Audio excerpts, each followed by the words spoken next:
काम किया है, मेहनत से काम किया है। क्या किया है? फोल्डिंग का किया है, सारी फोल्डिंग। और आपने कौन से इलाके से?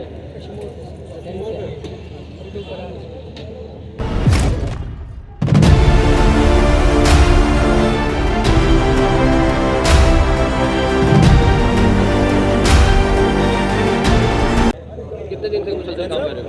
डेढ़ महीना हो गया। हैं? डेढ़ डेढ़ महीना हो गया करने के। कितने घंटे काम करते थे? दिन को सारा दिन करते थे, रात को 11-12। फिर सो जाते थे, फिर सुबह के 6-7 बजे फिर लाइट एक किया था।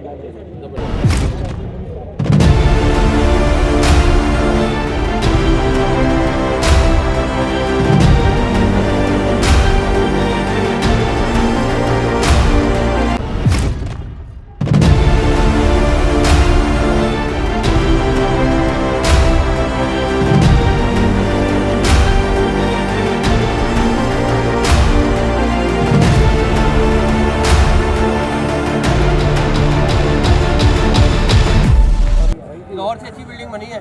बिल्कुल बिल्कुल। अभी आपको टिकट लेके जाऊंगा, लाहौर वाली गलती नहीं करूंगा। आप लोग को आपके सामने देखे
और अपने यहाँ पर आने के लिए इसी के साथ साथ हमारे साथ मोहम्मद रिजवान साहब थी, the captain of Pakistan cricket team is here.